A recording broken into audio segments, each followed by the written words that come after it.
ఇవాళ ఎయిర్పోర్టు పక్కన 30,000 ఎకరాలల్లా ప్రపంచంలోనే గొప్ప నగరాన్ని ఇవాళ మన ప్రభుత్వం నిర్మించే ప్రయత్నం చేస్తే ఆయన ప్రభుత్వాన్ని పట్టుకొని రియల్ ఎస్టేట్ బ్రోకర్లు మీరందరూ అధికారంలో ఉన్నారని మాట్లాడుతున్నారు.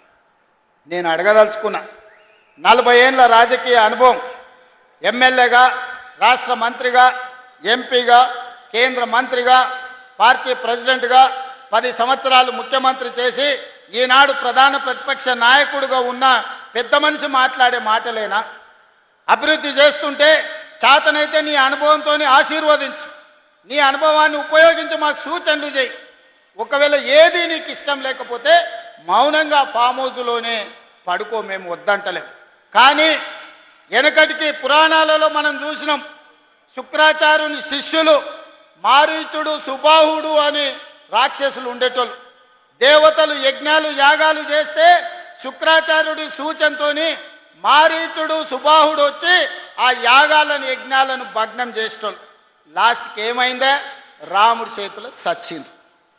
ఇవాళ కూడా శుక్రాచార్యుడు ఫామ్ హౌస్లు ఉండు, ఓ మారీచుడు, ఓ సుబాహుడు అసెంబ్లీకి వచ్చి అడ్డం పడుతున్నారు బావా బామ్మార్దుల ముసుగులో.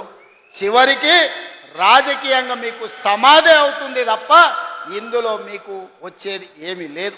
అందుకే వాళ్ళకు కనువిప్పు కలగాలి, దేవుడు వాళ్ళకు కనువిప్పు కలిగించాలి.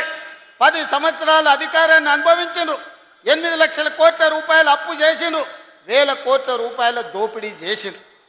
ఇప్పుడు ప్రజలకు మేలు జరుగుతుంది, ప్రజలకు సహాయం అందించాలనే ప్రయత్నం చేస్తున్నాం. మీరు ఆశించినవన్నీ ఒకటేసారి జరగకపోవచ్చు, కానీ విడతల వారీగా మనం సమస్యలు పరిష్కరించుకుంటున్నాం. కుటుంబంలో ఉండే సమస్యలు కూడా అన్నీ ఒకటేసారి పరిష్కారం అవుతాయా?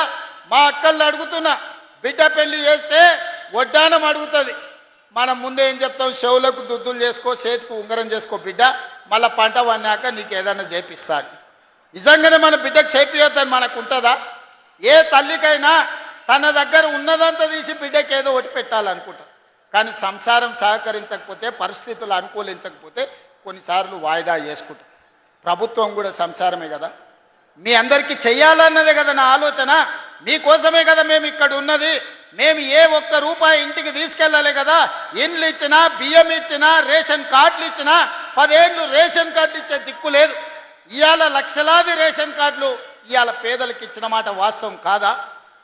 ఇవన్నీ ఒకటొకటిగా చేసుకుంటూ వస్తున్నాం. ఇంకా చేయాల్సింది ఉంది. మీరు ఆశీర్వదించండి, మీరు అండగా నిలబడండి. ఈ తెలంగాణ రాష్ట్రాన్ని దేశంలోనే అభివృద్ధి చెందిన మొదటి రాష్ట్రంగా తీర్చిదిద్దుకుందాం.